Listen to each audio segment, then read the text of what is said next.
All right, good afternoon, everybody, and welcome to our second last session for the symposium. I'm Gillian Hirth, I'm the CEO of ARPANSA, and I'm also a member of the ICRP Main Commission. And I'll be co-chairing this session this afternoon with Peter Johnston, the Director of Transport and Way Safety at the IAEA, where he's worked since 2015. Peter previously worked at ARPANSA from 2009 to 2015, and over his career has extensive experience across government and the university sector in radiation research and regulation. Our session this afternoon will focus on how we can learn from our experiences. We have a range of speakers with many different backgrounds who will be sharing their experiences with us and what they've learned through their work in radiation protection. So without further from me, I would like to ask our first speaker, Jean-Francois Lecomte, to come to the podium. Jean-Francois has worked at the French Institute for Radiological Protection and Nuclear Safety for about 25 years, and he was a member of Committee 4 from 2001 to 2021, and now continues with C4 as an emeritus member. Jean-Francois will speak to us today about his experiences from the more than 20 ICRP dialogues with the local populations in Japan after the Fukushima accident, and how these dialogues inspired the content of ICRP Publication 146. Thank you, Jean-Francois. Thank you very much, Gillian. Good afternoon, everybody. In order to show you what is the contribution of the so-called dialogue in Fukushima in the building of Publication 146, let me first explain you what are these dialogues. It is an initiative from ICRP just after the accident in order to share experience about engaging stakeholders in the recovery process. And of course, local actors are at stake, and with the support of some bodies, either Japanese or foreign organizations. Today, 24 meetings, dialogue were organized. The last one just a few days ago, and I had some news, and it was a good session.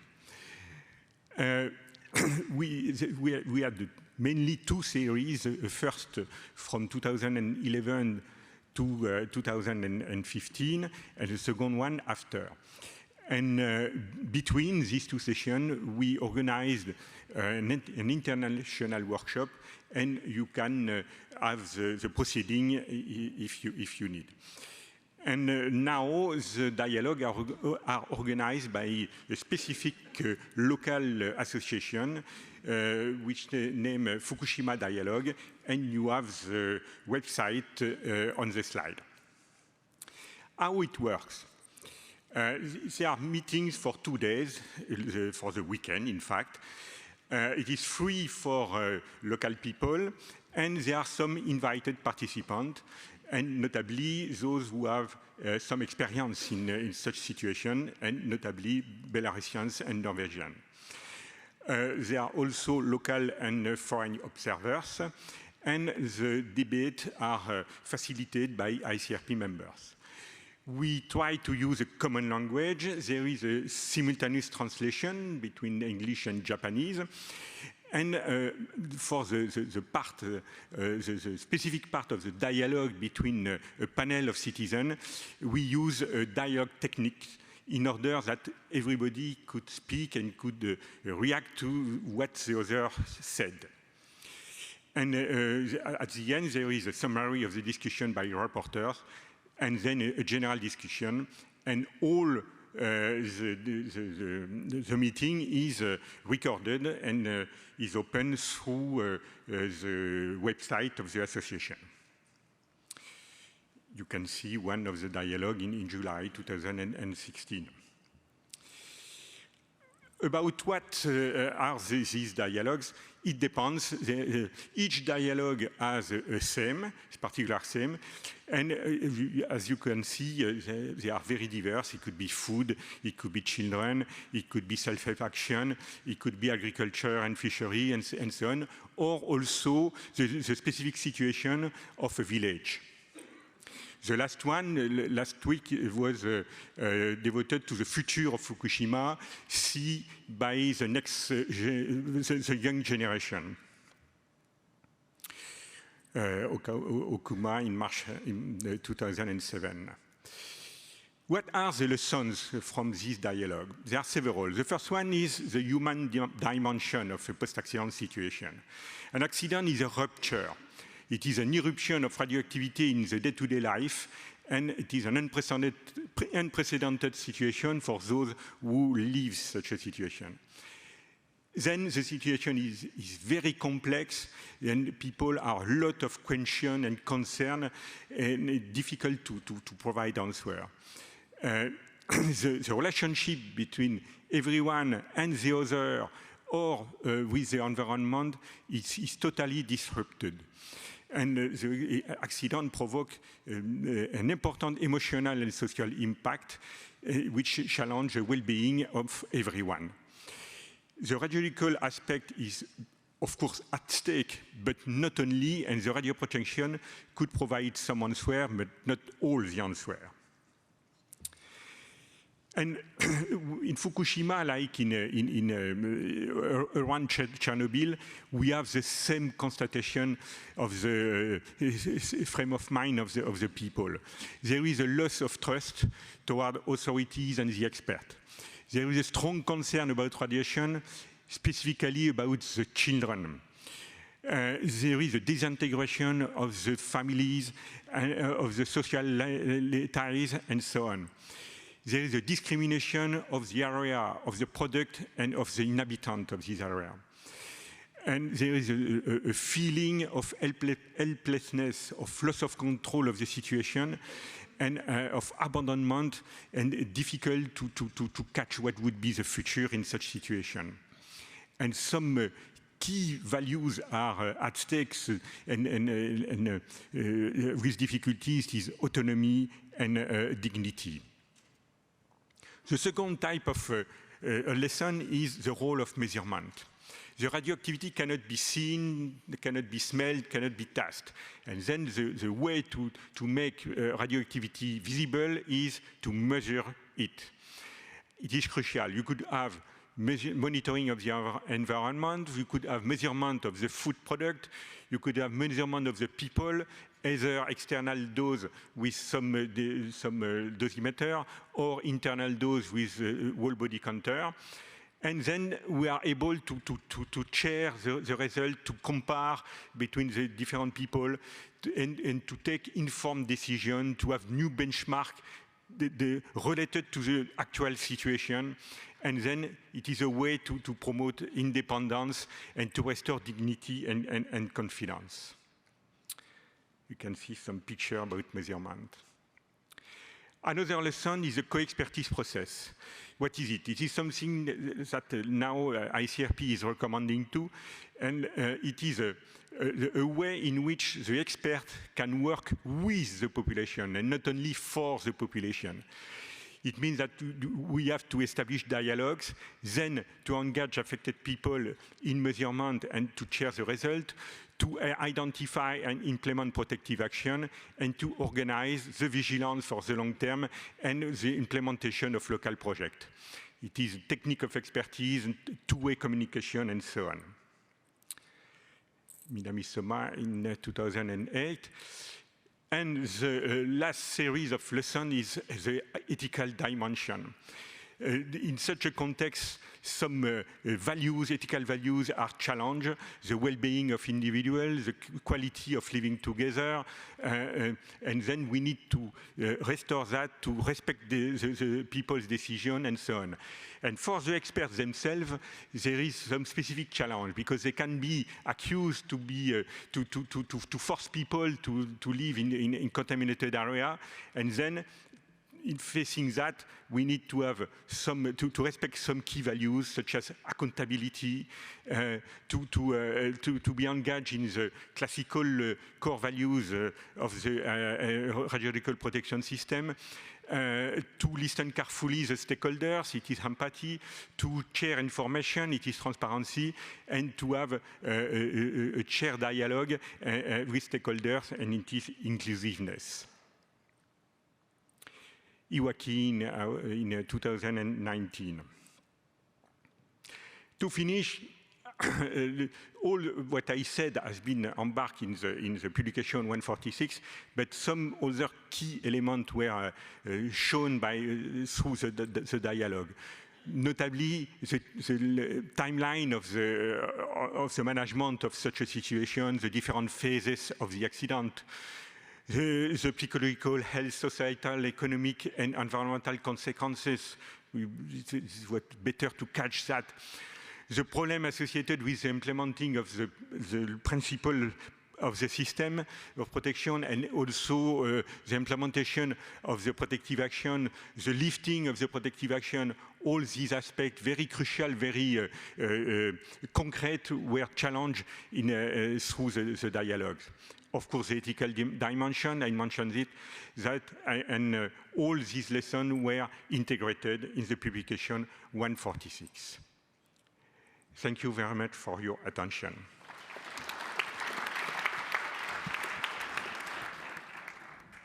Thank you, Jean-Francois.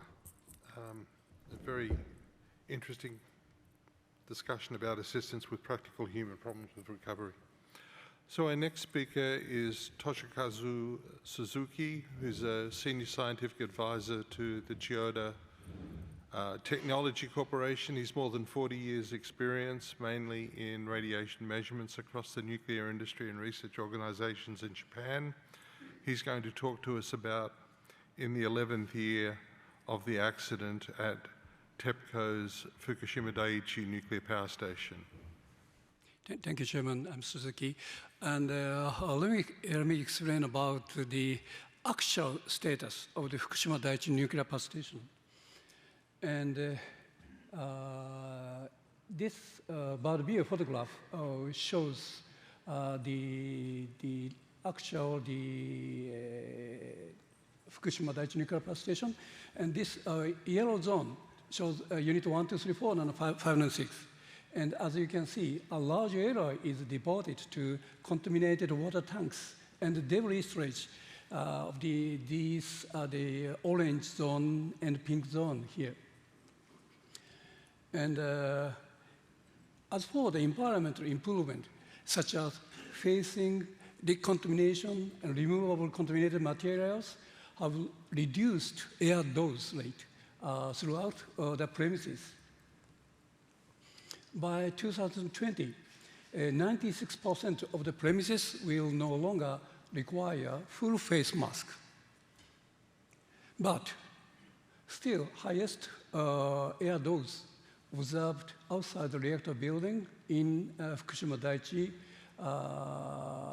near Unit 1 here, and which is 280 microsievert per hour. Of course, inside of the reactor, the dose rate in the PCB ranges from 4.1 to 9.7 microsievert. And as I mentioned, debris and solid waste containers are still existing inside of the Fukushima Daiichi, and waste with a surface dose rate of less than 30 millisievert per hour will be collected outdoors, and exceeding 30 millisievert per hour are to be stored in containers and then in solid waste storage.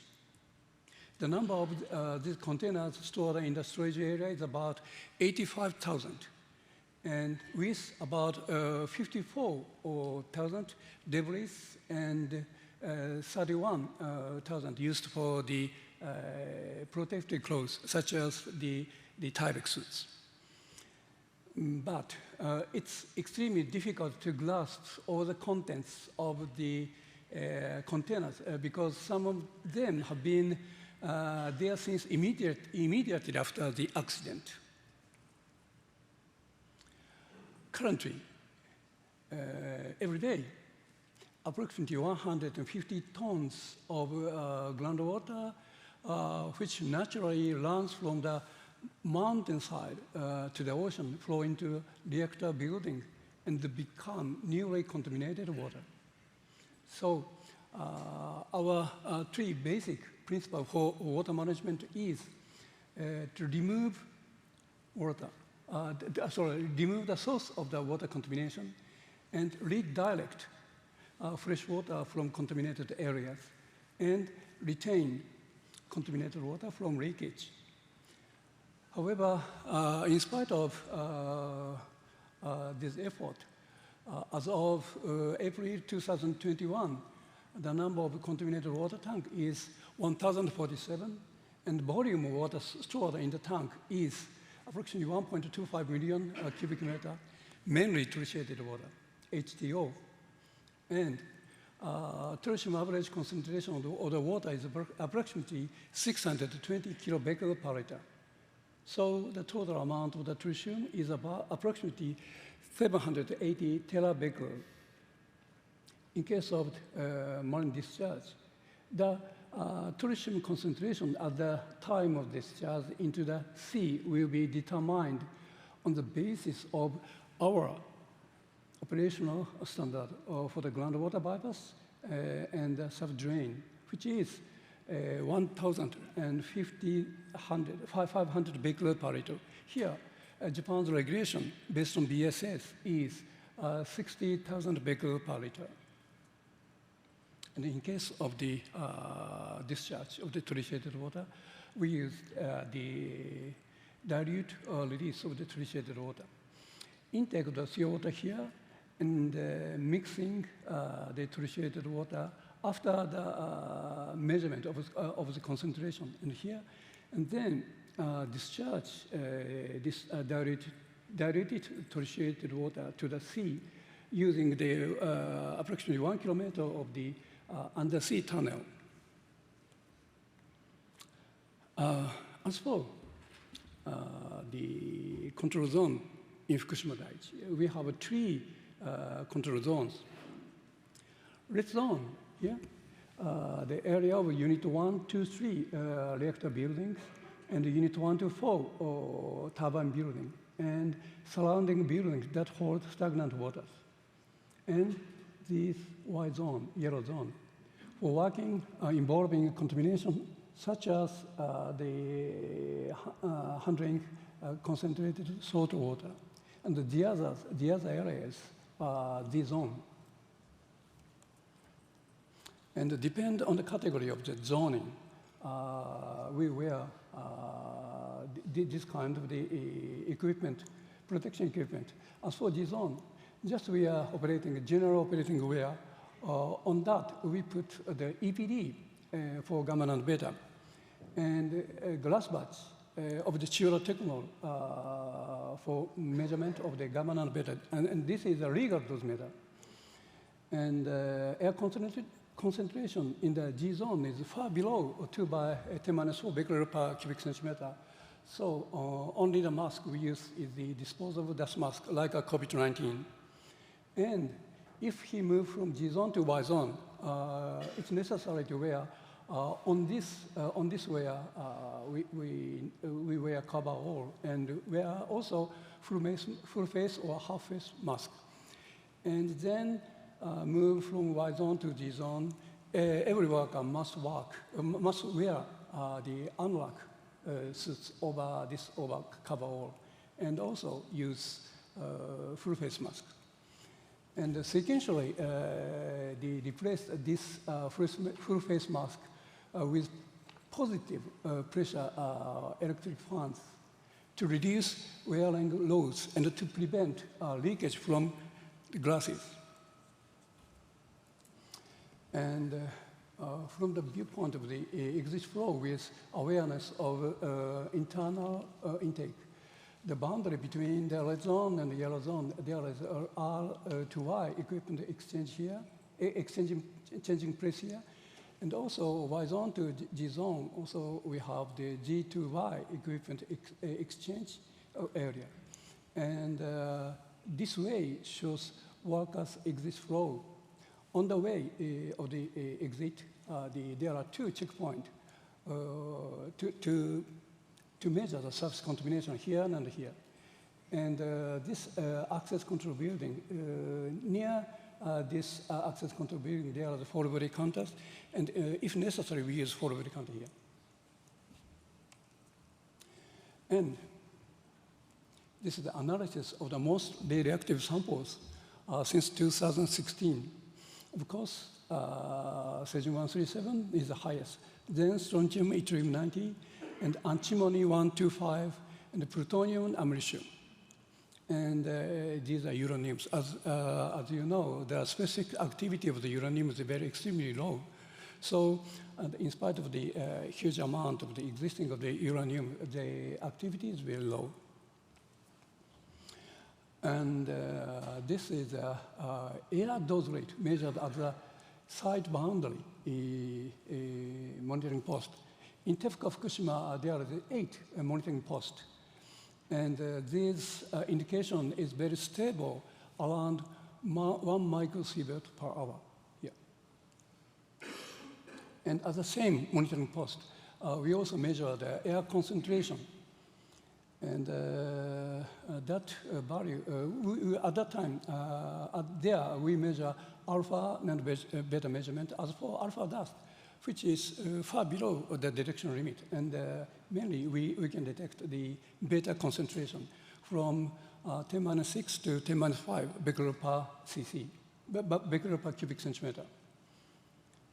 And as for the concentration of radioactivity in seawater is around 10 to 100 becquerel per liter. Yeah.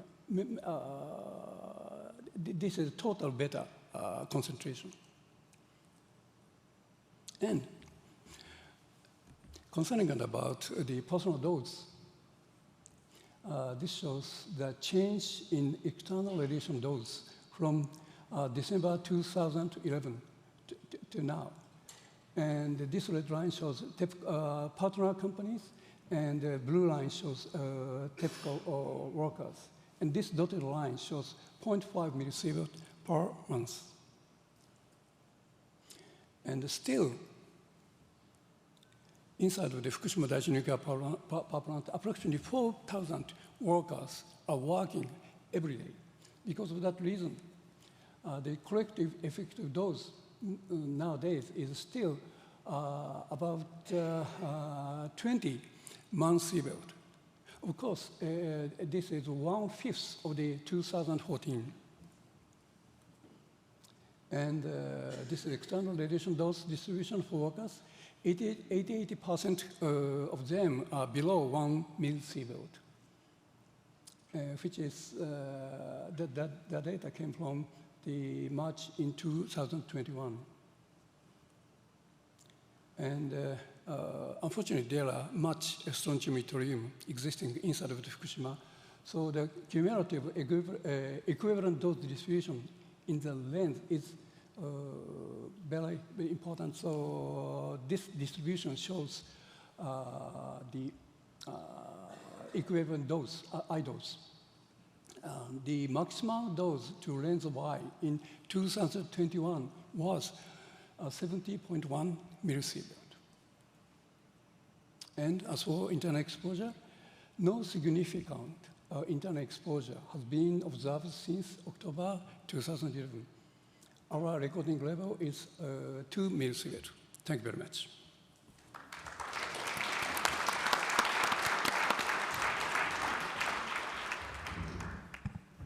Thank you very much for the presentation.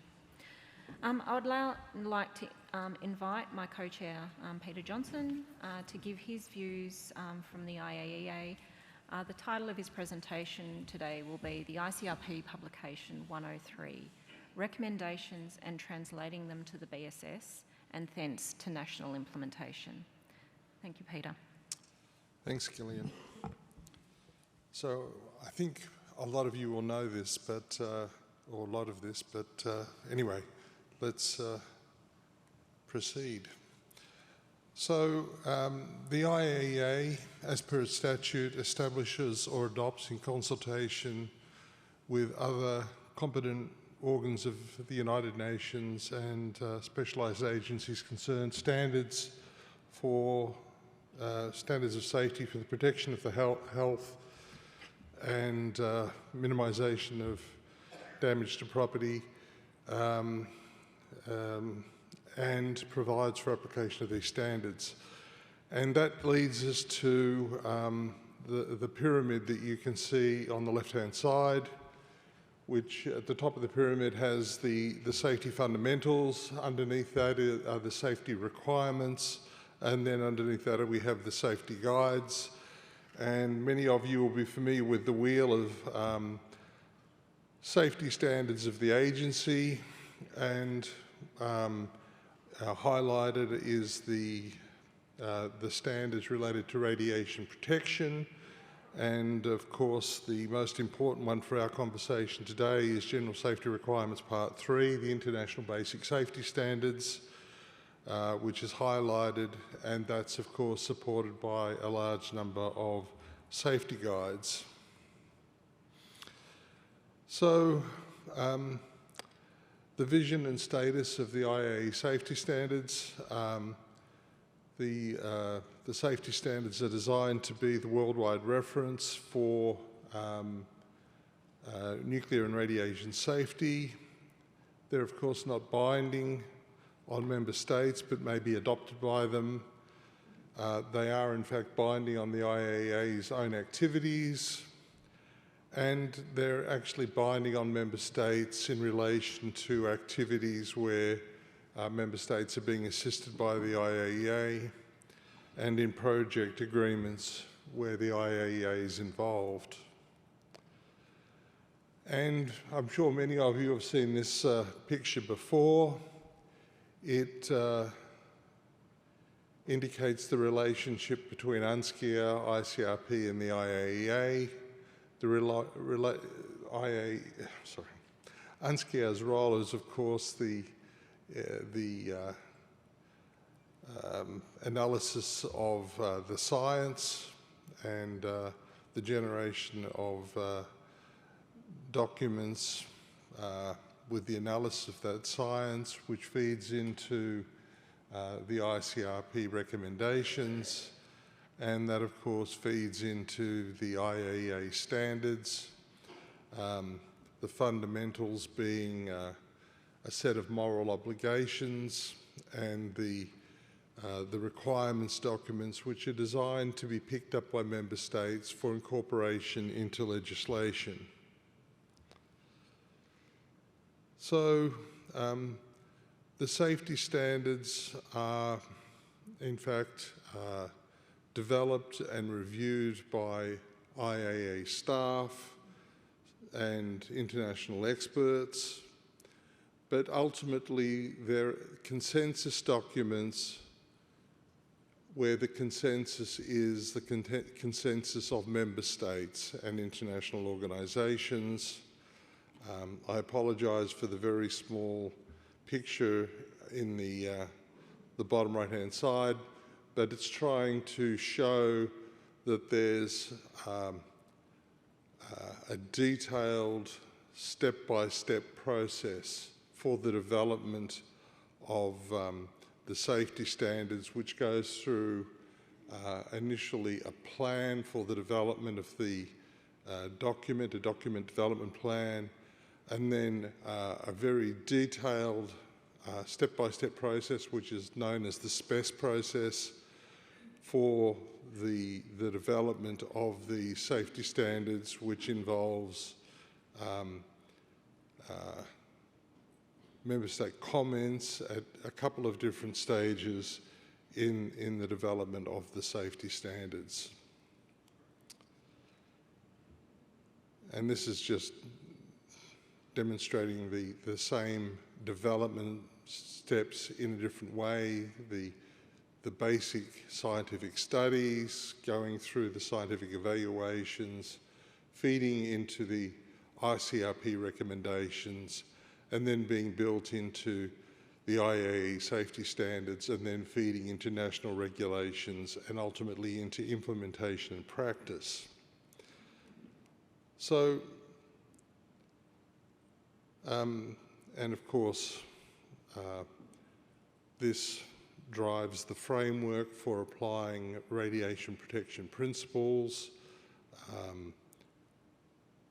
and we get the three situations, exposure situations, and the three exposure categories, and the rule of three, the three situations, the three principles, the three categories of exposure. So, how does this drive into the theme of our topic today, which is lessons learned? All of this feeds into a system of peer reviews and advisory services that the agency has. Probably the most well-known of those is the Integrated Regulatory Review Service, which is a service whereby the agency reviews the regulatory systems of member states. But we have about 19 different peer reviews and advisory services. Probably the next most well-known is Artemis, which is a review service of the waste policies and strategies and implementation of member states. We have one for the education and training, policy and strategy and implementation of member states called EDUTA. We have one about occupational radiation protection, and we have EPREV, which has been mentioned in other presentations. And in all of these peer review and advisory service missions, we build into them opportunities for the experts involved and the member states to comment on the adequacy of the safety standards and the implementation of the safety standards in their member states, and this feeds back into the safety standards committees. And so this is a part of a cycle which provides for allowing for lessons to be learnt and feedback into improving the system of radiation protection.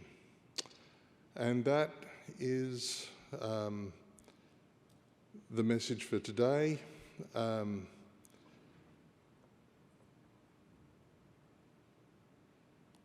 Thank you very much. Thank you, Peter. I'd now like to call on our next speaker, Christina Dodkin, who is a radiation protection specialist and a career regulator at the Canadian Nuclear Safety Commission, where Christina has worked for the past 24 years. Christina will talk to us today about the implementation of a new equivalent dose limit for the lens of the eye in Canada. Thank you. Thank you, and good afternoon, everyone, and thank you very much for the introduction. And you're absolutely correct. I am a career regulator. I started with the Atomic Energy Control Board, now the Canadian Nuclear Safety Commission, 24 years ago. So I'm pleased to be a part of this panel and bring you the perspectives of a regulator in implementing ICRP recommendations. And what I'll be focusing on today is implementing the equivalent dose limits for the lens of an eye. Okay, so throughout this week, you've heard from a number of my CNSC colleagues, so I won't dwell on this slide too much, but just to note that the Canadian Nuclear Safety Commission, or the CNSC, is Canada's independent nuclear regulator, and we're responsible for regulating nuclear energy and materials to ensure health, safety, and security at all times. And this next slide just kind of gives you an overview of the breadth and scope of all of the regulated activities and facilities that the CNSC is responsible for. Short of reprocessing and nuclear weapons, Canada's nuclear sector is one of the most diverse in the global community. We regulate throughout the full life cycle, from cradle to grave, one might say. So our governing legislation, if you will, is our Nuclear Safety and Control Act, and there's regulations under that. The Radiation Protection Regulations is a key regulation playing an important role in achieving this goal of protecting the health and safety of workers and the environment. The Radiation Protection Regulations not only places limits on radiation doses, but it also requires our licensees to implement radiation protection programs. In November of 2020, the CNSC published amendments to the Radiation Protection Regulations, or RPR. We had recognized the need to review and subsequently amend the RPR in light of various developments since they first came into force in the year 2000. And among those developments included, but were not limited to, changes to international benchmarks, namely the publication of a new set of ICRP recommendations in Publication 103, and the publication of revised standards, which we heard in the last presentation, by the International Atomic Energy in GSR Part 3.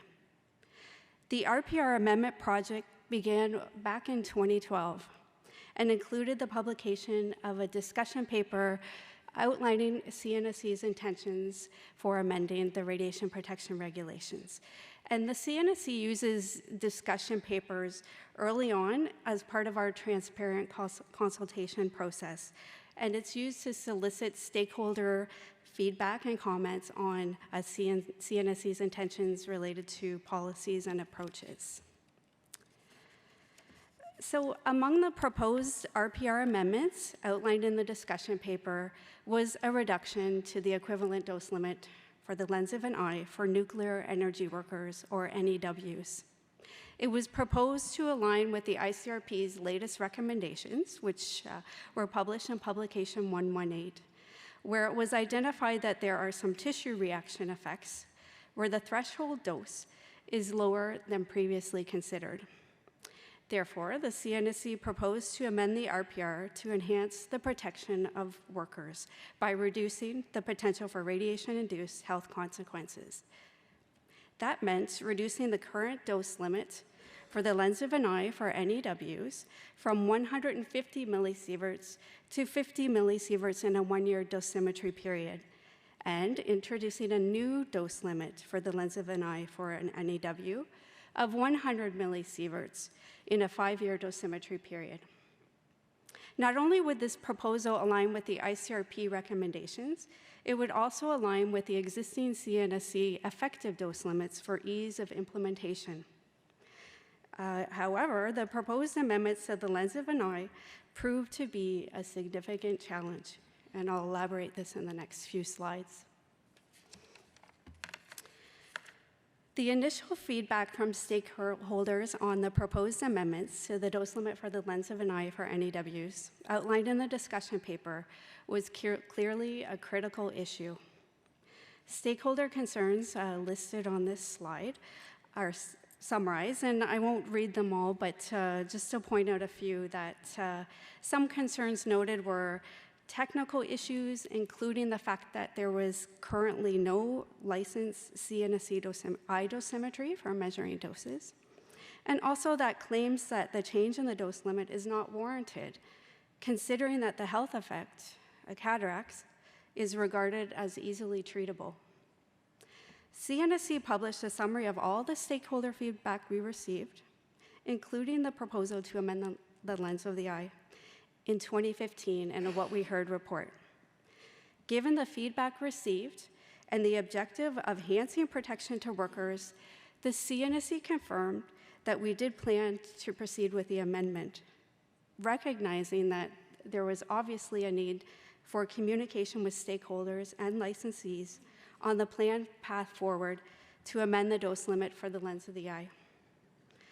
CNSC also stated the intention to provide further information to our licensees, including background information on the basis for the proposed changes, and recommendations on how to ascertain dose as well. And I'll elaborate what we've done in the next slide.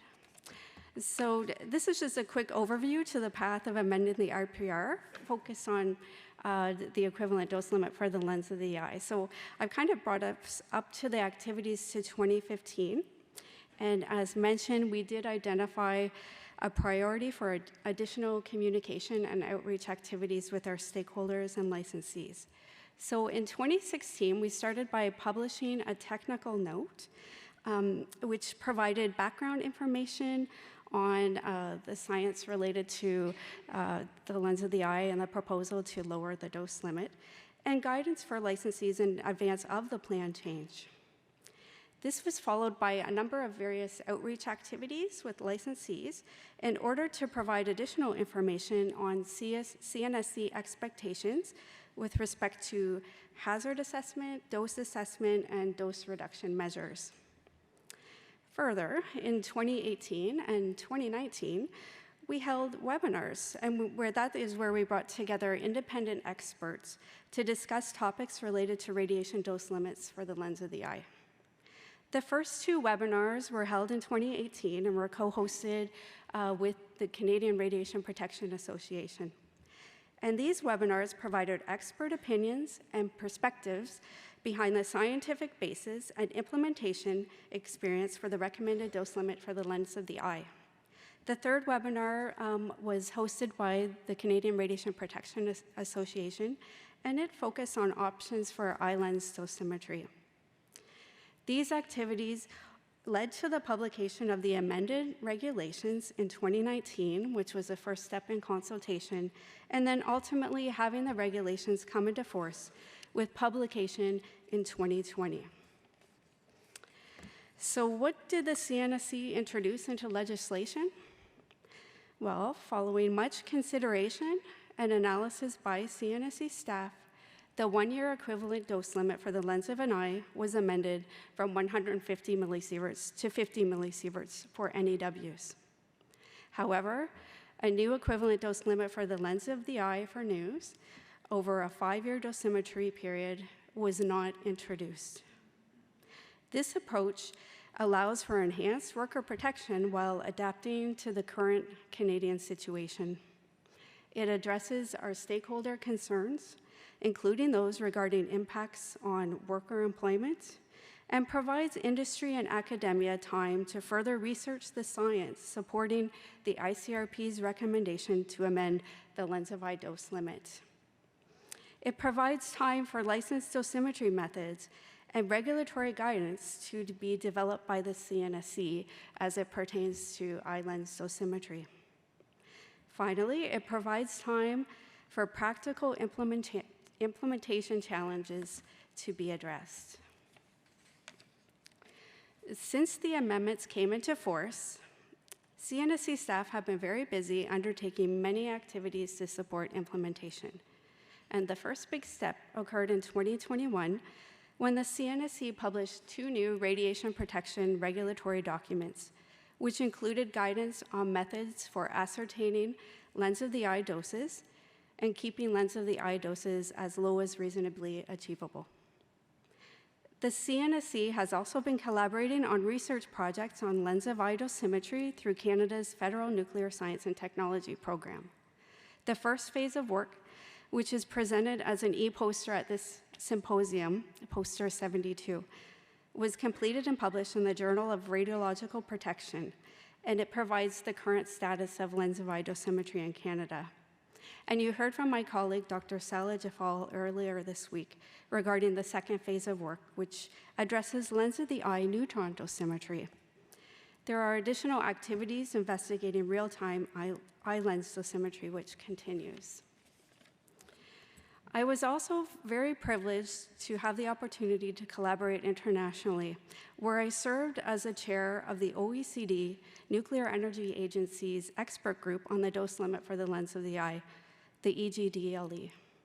The culmination of the work on the EGDLE was the publication of a report in 2022, which summarizes and provides a critical review and analysis of the successes and remaining challenges in regulation and practical implementation of the ICRP's recommended equivalent dose limits for the lens of the eye for occupational exposures. The CNSC has greatly benefited from collaborating on this expert group in both sharing and learning successes and challenges with other member countries in implementing new lens of eye dose limits, as well as the approaches taken to address the challenges. And this brings me to the end of my presentation on the CNSC's experiences in implementing a new lens of eye dose limit for NEW. The new dose limit of 50 millisievert in a one-year dosimetry period was adopted in the amended RPR following a risk-informed approach. Clearly, stakeholder engagement was key to moving forward. The reduction of the dose limit ensures the CNSC continues to respect its mandate by enhancing worker protection. It also respects the current status in Canada for effectively implementing the reduced limit. And this is a key lesson learned. Meaningful engagement and dialogue with our stakeholders ensures that the needs of both stakeholder and the regulator, the CNSC, were taken into account. As outlined in my presentation, work is steadily progressing to support implementation of the new dose limit. And thank you very much for this opportunity.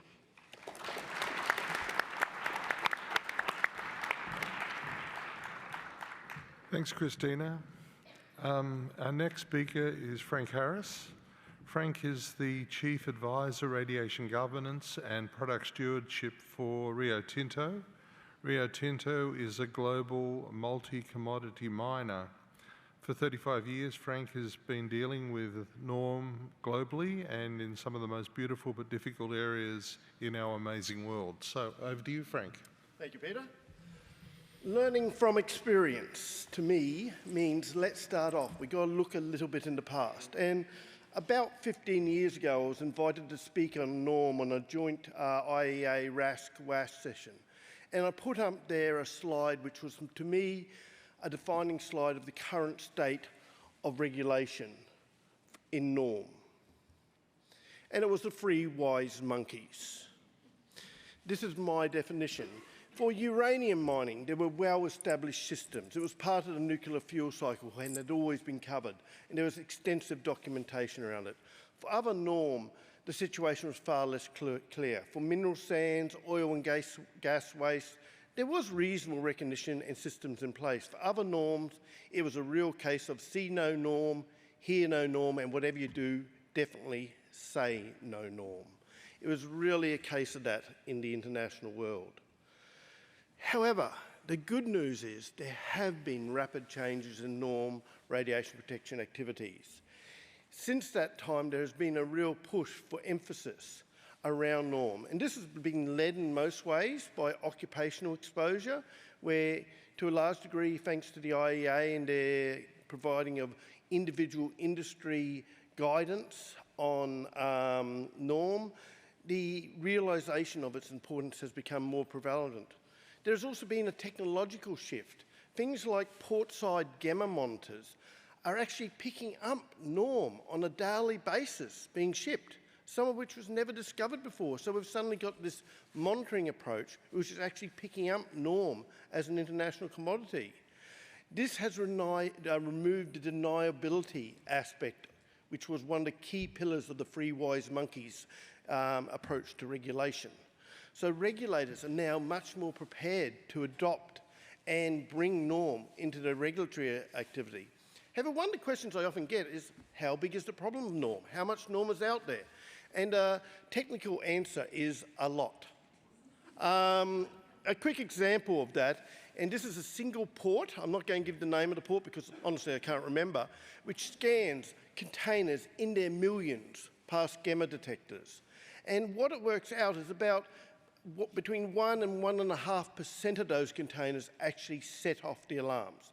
Now, the detectors are there not to detect norm, to detect illicit trade and radioactive sources, but it highlights, you're talking about over 30,000 containers through one port a year of material which is setting off alarms, which is probably most likely going to be norm. So it's not just a small part, it's a significant part of global economy and the global commodity basis. So it's a lot.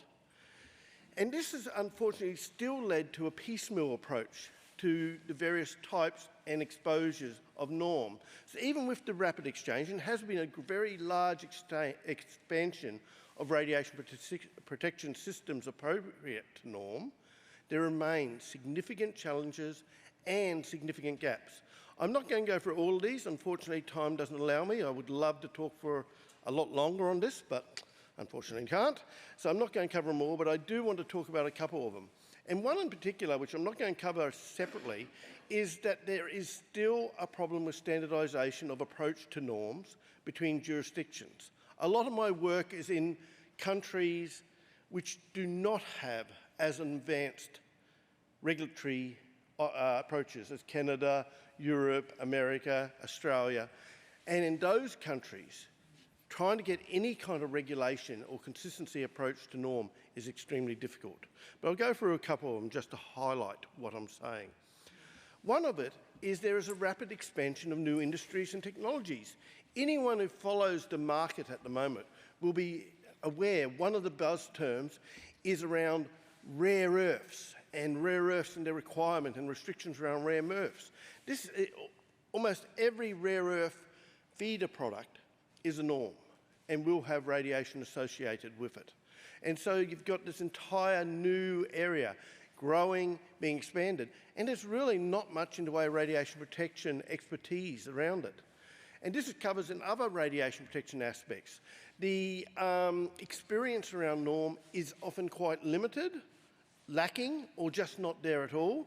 And so are we surprised when aspects falls through the cracks and we don't get to address them? New technologies are rising in processing, and we're even getting new end-use products arising, which do have surprises in them. There's surprises where you didn't actually expect norm to be there. The norm actually seems to come from nowhere. It doesn't come from nowhere, obviously. We don't create matter. But what happens is you concentrate or you get a specific byproduct, and that has norm. So what happens is there is a range of jurisdictions, a range of operations, a range of whole aspects of industry who've never had to deal with norm and suddenly have this word attached to them and a radiation symbol attached to them. And it's no wonder this creates major issues. When you look at it and you look at environmental and public community exposure, and this is one I'm going to spend a little bit longer on because it's one which is very near and dear to my heart. Environmental studies for non-uranium production of norm are uncommon, incomplete, or just do not exist. Whereas the occupational side has embraced, in a lot of stages for a lot of industries, norm, it hasn't carried over outside of the operation. If any public dose assessment is accepted, it generally just concentrates on the easy pathways. They'll do a gamma survey around the plant or in the local areas. Or if you're lucky, they may look at radionuclides and airborne dust. For more detailed studies of exposure pathways such as ingestion, if they occur, and they're not common, they concentrate on the easily monitored, the chemical analysis using ICP-MS for uranium and thorium, gross alpha and beta in water, gamma spectroscopy of only the ones which are easy to measure. And if you're really lucky, they might do some radiochemistry. Very rarely, but if you're really lucky. Even then, the detection limits are often very poor because they're done in labs which are designed for looking at products rather than environmental samples or not dedicated environmental samples, and they do not allow a true assessment of dose. And unfortunately, an atom of radium-226 from norm is identical to an atom of radium-226 which arises from an operation. There is no differentiation. So separation of natural to operational related dose is often extremely difficult, in some cases impossible. One of the outcomes of this is often public doses from norms can be significantly underreported. So one of the studies which I'm involved with is in Madagascar, one of the most beautiful places in the world. We get surprises. We couldn't find a comparable study anywhere where they'd done a real comprehensive study. So we had to reinvent practices, procedures, analysis techniques, how to transport a kilogram of fish safely across borders. The dominance of the natural pathway and levels of variations in small areas. and look at those radionuclides which aren't looked at, the ones which are really hard to monitor. In some cases, we had to invent new techniques to be able to do it. And then we have to go back and communicate that.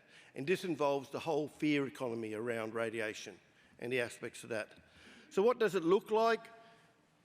Big, expensive, I might add. These things don't come cheap. But like, it gives you some rise to it. And when I talk about variation, you see in the right-hand side of the slide in front of you, you've got the beach there, then a little way up the beach. And you've got 1.8 to 6.1 millisieverts per year equivalent just from the gamma component. If you look lower, it's a rice paddy. And in the stretch of a rice paddy, you can go from 2.6 to 18.4 millisieverts per year. Those are natural variations, nothing to do with any mining operation or whatever, so it is a real challenge. And then you have the unknowns. One of the questions I nearly always ask when I'm giving a radiation talk, whether it's an induction or sometimes talk to the public, I ask, who's the most highly exposed work group in Australia? And in an informed audience, you get back, oh, the uranium miners, the nuclear workers, airline pilots, those are the answers. The people who give you x-rays. It's cave guides. An area where you're working with something which is well below norm, basically limestone rock, but the exposure is a function of other factors, ventilation, wet versus dry, building design, climate, lifestyle. They're what drive in on those. Then you have the undetectable norms, things which are pure alpha emitters, precious metal slimes, which are the result of copper refining, where all the gold, silver, platinum ends up in this horrible toxic sludge. Beautiful stuff. But it's also going to have very high levels of polonium-210 in it. Absolutely undetectable. And you'll say, is it actually a physical risk? Okay, yes, if you ate that stuff and ate enough of it, you could get a lot of alpha inside you. The fact that you'll be so dead from the mercury, the arsenic and everything in there, doesn't kind of enter the equation, but we're radiation protection. That's what we concentrate on. God save us. Okay, so let's look at the way forwards. You know, we've got to continue addressing the importance of norm. Norm is the biggest contribution to human dose. And we've hidden from it. We've denied it. So we have to get back to it. Address the gaps in the systems and how they can be applied to norm exposure situations. Continue to encourage the norm industries to address the radiological aspects. And it is, you do have to encourage, first thing you've got to be aware of it. Except that a lot of norm is in the jurisdictions with less developed radiation protection infrastructure and work to enhance those capabilities as well. Because that's where the real rubber hits the road.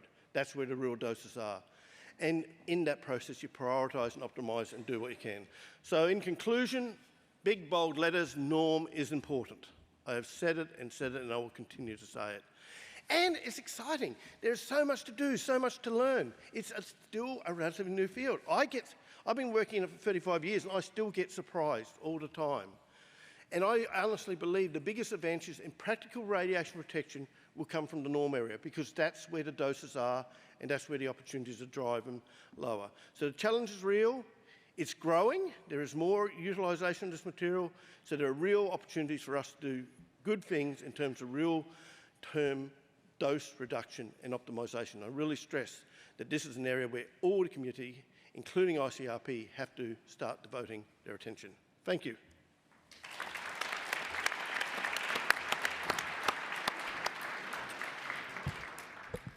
Thank you, Frank.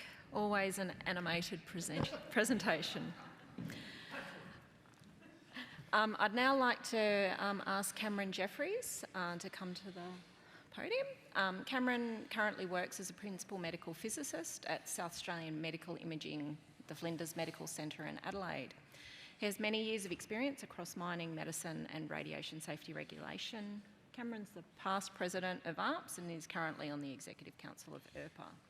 And the title of his presentation today, which I sort of feel like I have to sing, but I'm not going to, how do you solve a problem like conservatism? Thanks, Gillian. I'd like to thank the ICRP for giving me the chance to talk here today. Very hard act to follow, of course, but that's the problem. I may warn a couple of warnings. I might commit scientific blasphemy, so please forgive me. And low dose in this presentation is not 100 milligray.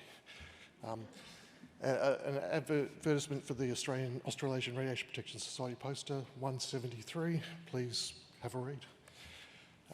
So no disclosures or conflicts. So a quick note about the title. I'm not sure if many people know The Sound of Music, but in the story, young Maria is a training nun. She's struggling with the convent. And at some point, the Mother Superior and the other nuns ask themselves, how do we solve a problem like Maria? Well, unfortunately, we can't send conservatism away to look after 7 children, and so we have to do something about it. In terms of the presentation, I mean, I'll start from the basis that the ICRP recommendations are sound. After having heard a few other talks, maybe I'll modify that to mostly harmless. But the conservatism in developing the system is not the conservatism I'm worried about. I'm more concerned about conservatism that comes in the interpretation and implementation of the system. So I'll look at some of the discussion that's prompted this paper. It's a thought process. I'll look at some of the conservatisms that I see, and then perhaps suggest a solution or make a suggestion. So we look at the fit for purpose paper. It says, yeah, we need more research on the dose response model. Who can disagree with that? Research is good. It also tells us stochastic health effects are uncertain. They become increasingly uncertain. And I'm sure we've seen many similar graphs to the one that's here. But I think we need to recognise that when it comes to public dose, worker dose, background radiation, we're fiddling around in the noise at the bottom of this figure. I think the other point I'll pick up from that paper is that it says that we're implementing a pragmatic dose response model. So it's not science. We don't know the science. We're uncertain. So we're going to use this dose response model. I'll pick up on the ICRP position on reasonableness. And if you're going to not be conservative, that paper picks up a whole heap of important factors that you should consider in approaching radiation protection. So judgments, all hazards approach, de minimis approach, and then obviously building your radiation safety culture and being measurable. So in terms of some of the applied conservatism, we'll start with the IAEA that tells us the trivial dose is of the order of 10 microsieverts per year. But when that gets into regulations, that translates to 10 microsievert. Once you're over 10 microsievert, that's it. You're regulated. I have my theatre nurses. I must measure their dose. They must wear lead aprons. But their doses are below minimum detectable dose. And they incur the cost of injury. They're wearing sweaty, horrible lead aprons. And we're replacing about 5 to 10% of those lead aprons every year through failure. So that's about $30,000 to $50,000 a year. Not much, but there's a cost. I'll talk about my radiotherapy shielding design. Basically, the conservative approach is to assume maximum output of radiation for maximum number of patients. The reality is very different. And I've got a reference to the drinking water standards in Australia. Basically, I'm probably running a bit out of time, but they reduced that to align with the 1/3 concept of public dose, and that's fine. But when you think about drinking water where radioactivity is a problem, in Australia, the water is not drinkable. So you're really not protecting people, or you're not providing extra protection. Look, I just love my radiotherapy bunker, my Linac bunker. It's got a window, which is quite unusual. And look, we basically applied most of those ICRP guideline factors, and we came up with a solution where the patients still got access to natural light and they had their comfort, and our neighbours were happy and they accepted the dose outcome. So we did a LARA with economics and social factors. We didn't spend $1 million. In terms of the theatre nurses, if we stop them wearing lead aprons, what the benefits I gain are I reduce their risk of injury. They stop telling me they've hurt their shoulder. They don't have to put on lead aprons that are drenched in sweat. They don't have fatigue issues. For the cost of replacing lead aprons every year, I could implement real-time dose rate monitoring for the entire theatre complex. Okay, so I could use those resources much more effectively than what my regulator demands of me. And of course, there's fewer hazardous metals going out into the environment. So that's a holistic safety approach and sustainability approach. And I'd recommend e-poster 111. So they talk about sustainability and integrating that with the system. It was quite a good poster. So in terms of the risk, I'm going to add 0.5 millisievert per annum, potentially as a maximum if we consider 90% attenuation by the lead. Currently, 90% of my staff monitoring results are 0.5 or lower, so I'm not really going to change that too much. In Australia, there's one fatality for every 200 million kilometres driven on the roads. So that risk of that extra half a millisievert is about 6,000, equivalent to driving 6,000 kilometres. So how can, and Australia, we drive a lot. I do about 12,000 kilometres just going to and from work every year. So how concerned are people with driving 6,000 kilometres? Personally, I don't think twice about it before I get into the car and back out of the driveway. So look, I wanted to talk about and look at some of the wording. So we have a LARA. There's the full quote there, as low as reasonably achievable, taking into account economic and societal factors. And it's part of the much broader optimisation process, which is more complex.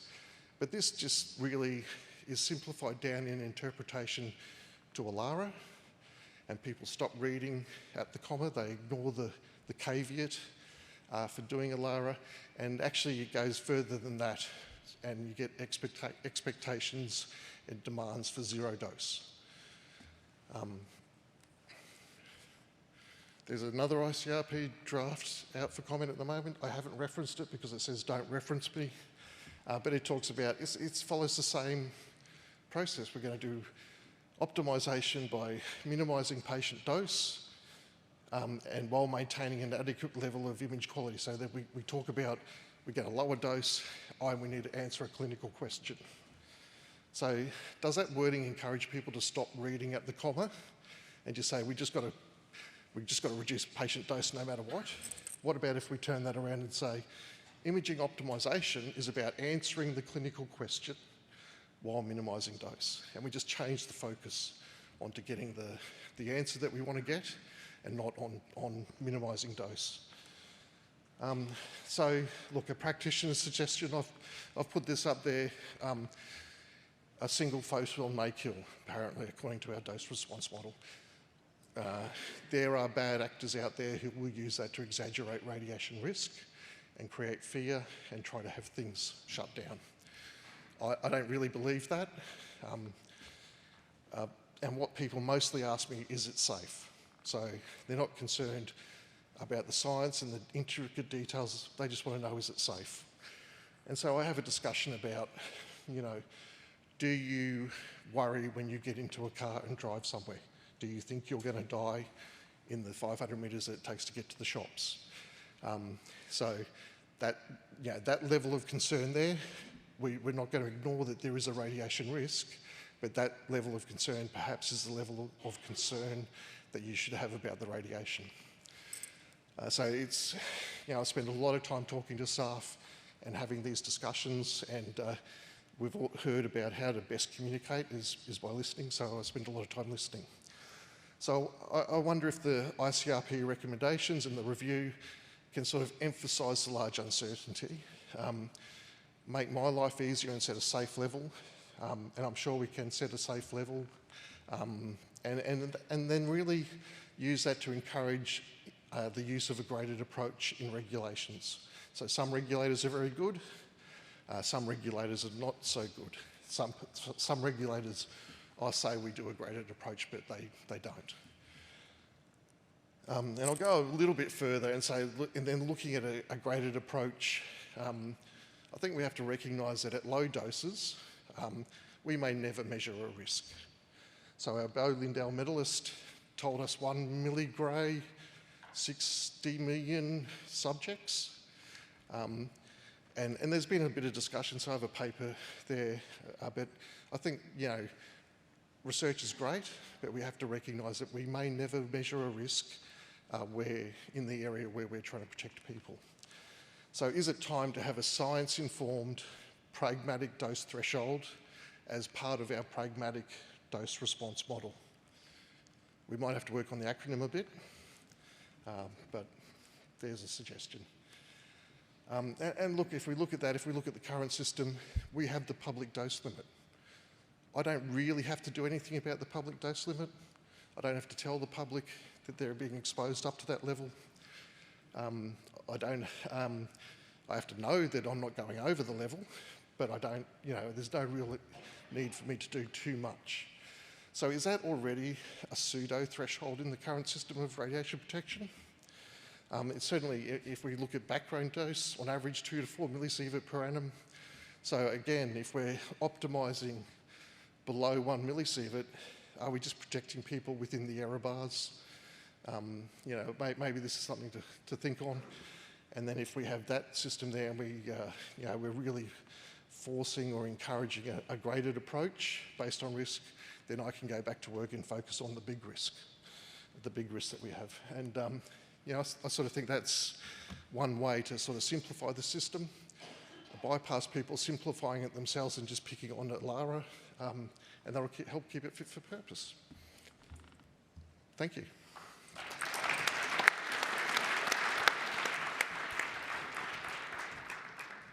Thanks, Cameron. Our last speaker for this session is Peter Bryant. Peter is the Head of Environment Decommissioning and Radiation Safety at Sizewell C in the UK. He has over 14 years' experience working in the nuclear and environmental sectors and is a former president of the UK Society for Radiological Protection. And the title of his presentation is Future Application of the ICRP System of Radiological Protection, Views from UK Professionals. Thank you, and hello again. Obviously wearing a very different hat this time, not WNA, but SRP. So for those of you that don't know who the Society for Radiological Protection is, well, they were formed back in 1963, so it's a big anniversary for us next year when we hit 60 years.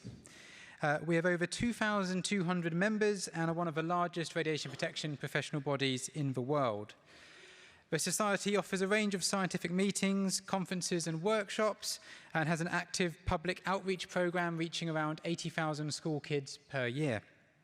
We also publish the Journal for Radiological Protection, and I can see the editor is in the audience, so give a wave, Richard. There you go. And importantly, we also have a key role in representing the views of our members and the profession, both nationally and internationally. In terms of a breakdown of our members, majority of them come from the nuclear sector, and then the other largest portions are from industry, in terms of other industries that use radioactive materials, and also the regulators. We also have a number of honorary members as well, both nationally and internationally, as seen by Frank on this panel, who is famously modelling one of our ties. We also have a number of organisations that are affiliated predominantly in the professional services area. We are the UK Associate Society to ICRP, but unlike other countries, we decided that to accurately represent the broad range of people, broad spectrum of views of those that work in radiation protection, that we would actually set up a formal agreement under SRP to engage with a number of partner societies, which cover areas such as universities, the wider medical field as well, and that kind of gives us a bit of diversity and thought in terms of what gets fed up into SRP and ultimately ICRP. So in response to the ICRP review, we decided to establish a dedicated working group with all those partner societies with the aim of feeding back our findings to ICRP, but also where appropriately directly to ICRP as well. And the main focus of the feedback has been broken down into 3 core categories. That's the science, the application, and the communication. So in relation to the science, the general feedback from our membership has been, it'll be good to know as soon as possible what the changes in low dose risks might be. And I'm not going to open the can of worms right now.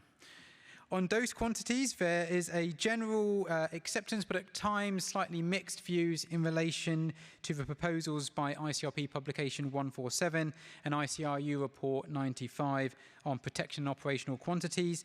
But the main question that has kept coming back from the membership has been, what will change? So, for example, age and sex-specific effective dose. And last off, it was a word of warning from our membership, and that was around dose coefficients. So we are 15 years after ICRP 103, and there is still a lot of work to do. So do we want to have new dose coefficients again? The overall question that's come back from the profession is actually quite a simple one. It's remain outcome focused. So regardless of what we're saying about the minute detail of the science, any outcome should always be looking at, does this improve protection? Do these changes in the science warrant a new set of recommendations that ultimately change protection? And as an example, is it worth considering breaking the cycle of new recommendations requiring a revision of all dose coefficients? Could we save ICRP and a lot of others a fair bit of work? In terms of the application, particularly troubling to quite a few people, not just within the nuclear sector, but in various other sectors as well, was on appropriate optimization of protection. And by that I mean, there are many examples shared by professionals across the wide areas of radiation protection in the UK where dose optimization has become dose minimization. So we are losing that focus, as we've already heard of before, in terms of putting the effort where it needs to be. And that links back to what Cameron was saying about a graded approach as well. Connected with this, there's a perceived need for better guidance that will need to be included on what is a trivial exposure under different exposure situations. And there's also the calls, as we've heard from various times this week, about an all hazards approach. There's also been some caution around the use of dose limits. And by that I mean it's how they're interpreted both by the public and both by individuals using them. And the caution is really around using it as a boundary of what is safe and what is not safe.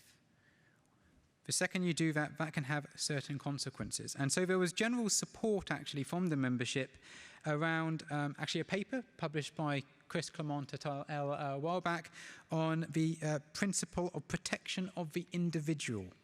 And by that, it means a greater emphasis on things such as reference levels and leaving dose limits for regulation. But again, the core question that comes out even at the application point is, do all of these difficulties warrant substantial changes to the recommendations, or rather perhaps greater joint working between international agencies to agree guidance and approaches? And lastly, on communication. Well, in communication, it was broken down into three core elements. The first is around communication between ICRP and other international organizations. And it's recognized that ICRP is doing a lot of good work in this area, and there's definitely been some substantial improvements in that as well. However, the one word of, or one ask would be to greater engagement with the practitioners. So not just on the scientific side, but also on the practitioner side as well. On part two, ICRP again has a really important role to play in this, and that's communication of the system and its application to RP practitioners. And as a really good example, there was actually quite positive feedback around ICRP EDIA, so the Wikipedia version of ICRP, and would like to continue to see that developed and further information coming about it. And then on part three, which is all around communication with stakeholders exposed to radiation in the wider public, a really, really big area, and we heard various talks this week about that communication piece. Obviously, ICRP actually does have a support role in that. They might not be the leaders in it, but there's a support role for ICRP to play. But also, IRPA and the other national societies have an incredibly important role to play in that as well, as we've seen actually and heard from in various other talks before, including Hiroko's talk on public understanding of risk. And so in terms of next steps for SRP in relation to the ICRP review, well, ultimately it's to keep developing those responses, keep consulting the membership, reaching out, asking for their feedback, asking what's worked well as well as what has not worked well. We can often focus on the negative. It's really important also, though, to emphasise everything that's really, really good about the system as well. And we'll continue to respond directly to ICRP consultations, symposiums, events like this as well. And we welcome the opportunity to continue to work with ICRP and the wider organisations. And on that point, I'll just leave with a quote I've said quite a fair few times, but it's really, really good. Came from Henry Ford. Coming together is the beginning, keeping together is progress, working together is success. And that's going to be really, really key in this next 10 years as the system of protection gets revised. And thank you for listening.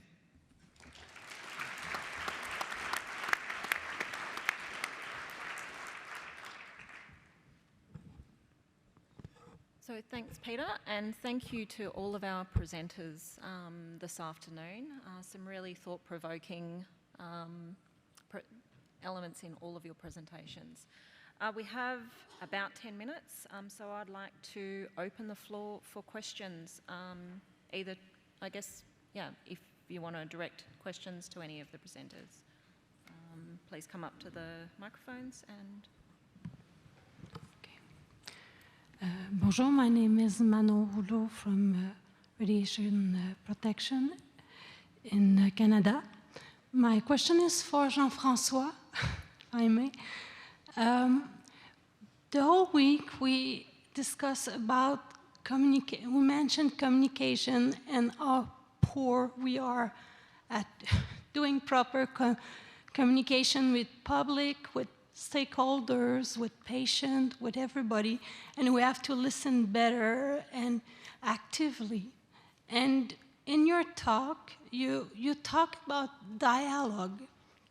And I was wondering, with the experience in Fukushima, if we can get some lesson learned to apply the same approach, because from my point of view, a dialogue is between parts that have equal say in the conversation. So do you have a thought on that? Some, not all, but some. It's true that it is difficult to the contact. I don't like very much communication because it looks like a one-way system. We have to organize a two-way system. It is that we call dialogue. But this two-way system could be between different type of stakeholders. From this experience, first, we have to recognize that the experience of dialogue is not so large, I would say. We had some dialogues.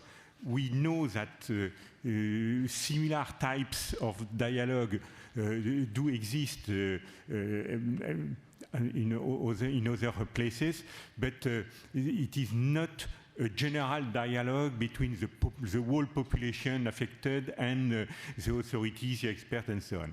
It is just some experiences. Secondly, I heard a lot of things about communication and the LNT and so on. But from this experience, I can catch the fact that it is not really a matter of level of the radioactivity. What is important for them, for the people affected, it is, I would say, a kind of injury, the accident, not in terms of stochastic or deterministic effect, but in terms of day-to-day life, all is disorganized, the social life, the family life, the professional life, and so on, all is destroyed, I would say. And we have to reconstruct that in a context where the trust is lost. And the only way is first to recognize that this radioactivity should not be here. It is not a matter of level, it is a matter of legitimacy. This radioactivity is not legitimate, and we have to recognize that. And then the people could recognize that we are not able to delete it like that. So, and if we engage a way in which we listen to the other, we have the possibility to solve the problem together. But if we come as a scientist, having the knowledge and making lecture to the people, it doesn't work at all. So that is the essence of the dialogue, to be at the same level, to learn also from the affected people, because they have their own knowledge of the situation, of their habits, their behavior and so on. And through this exchange, we can find out together ways to improve the situation, measurement and so on. So I will not be too long, but you see, it's difficult, but it is mainly a process, not a matter of LNT and so on. Can I just add to that? I think you raise a really important point, and we've heard it all week. And I think the first thing we have to say is we do have a problem with communication. Let's just own up to it and say, yes, we have a problem with communication. Once you actually kind of realize that, there's another part of this that actually goes with, this isn't for us to solve alone. I've said it before, and I'll say it again. We are not experts in communication. Communication science is a field in its own right. And we should be engaging and embracing and collaborating with experts in that field to get it right. Some of the best engagements I've had under very stressful situations with concerned members of the public, the first thing I do is I go talk to my communications and media teams. And the reason I do that is because I might not be able to communicate in the most effective way. Getting the feedback from them on actually how the best way to do it is essential. What I'd also mention, though, is there is a lot of good work that's gone on taking learning from Fukushima as well. So Hiroko, who did a talk, and you might give a quick wave, Hiroko, so people can see you in the audience. She's over there in the yellow. She did a fantastic document and led a fantastic work stream as part of IRPA, looking at some of those lessons learned. And similarly, the NEA hosted a great workshop a couple of years back, and I can see Jacqueline over there in the back. And again, there was a fantastic workshop held with media specialists, with radiation protection specialists, with members of the public from Japan as well. That was a really important workshop to actually, the best thing we learned from that workshop was not hearing from the experts, it was from hearing from the public. And so I just commend you all, or encourage you all to continue to engage with others who are experts in the field of communication, take the learning on board from these other exercises that have already happened, and importantly, we need to start collaborating in terms of how we feed that all into ICRP and communicate better between ourselves. May I? Yeah. This is Hiroko Yoshida from Tohoku University, Japan, and I also am a member of Committee 4. So I really appreciate the ICRP's effort to enhance the engagement with the public, and in particular after the Fukushima accident. But I also think about the people's concerns have been changing over years, and of course the immediately after the accident and also several years after the accident, so people's concerns focused on radiation, the exposure dose, contaminated food, and getting back their lives. So, but it's changing, and nowadays, I see, their concerns about radiation, is just a part of that. And we have to cope with, the engagement with the public in a holistic way, I think, So, because the Fukushima accident was not actually, the matter of radiation, because it's an impact for humans' lives, actually. So my question is, Jean-Francois, how should we cope with, the consequences after the large nuclear accident, over many years? So that is my first question. And also the second question is okay. I see, I expected, the ICRP's dialogue would expand more. But just actually, it's limited in only one site, Seetsugu, Iwaki, and it didn't, the split to other the cities or towns or affected areas. Although I saw there were each person in each area, key person to communicate with people. So, do you have any idea, Jean-Francois, for my question? I will start with your first question. It's difficult to give an answer because first, each case is a particular case. To provide some element, I would just focus, because they are very complex situations. Let's just focus on the issue of food, for example, which is a key issue. And we tried to have some thought, some reflection about that. And finally, we discovered that there are at least 3 elements to take into account. First, of course, is the protection of the consumer. The second one is to maintain some economic activities, agriculture and so on, because we cannot stop everything for a long time. And the second element is the trust of the consumer, because the guy who buys the food is the consumer.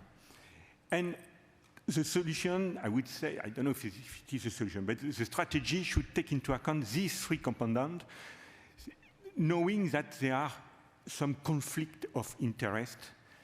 And again, it is through dialogue and through action which take account of the position of the other that we can solve the solution. And it is what I just said for food is the same thing for other aspects. And in a context in which there are a lot of stakeholders, the local people, the authorities, the foreign people, etc.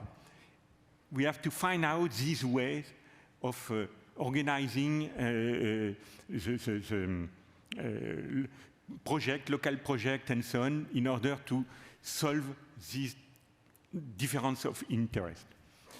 The second question, I don't remember. It was related to the dialogue and the role of the people, something like that.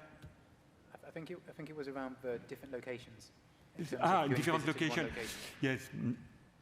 I'm not sure. The different location in the sense of they were only dialogue in some location and not in the other. I don't know why, in fact. The ICRP launched this initiative. Of course, there is a need that some local people would be involved. It was difficult at the beginning because of the disorganization, because of it is not really in the frame of mind of Japanese people to dialogue together and so on. But some plays the game, and it worked in some localities. It was also thanks to the engagement of some, I would say, intermediate people, the mayor of Date, for example, either individually or as representative of a collectivity and so on. Then there were the creation of the NGO dialogue in Fukushima, And now there are local people who have the project in hand. But as I said previously, this experience is limited to some localities, to some people. It was not a general dialogue with all the population, and we have to support such initiative, but it's difficult to impose. You see, I have not complete answer to such questions. They are so difficult. The situation is so complex that, having in mind that, as far as the concerned people are concerned, you have all the spectrum of reaction. Some people deny totally the presence of radioactivity and continue to live like before.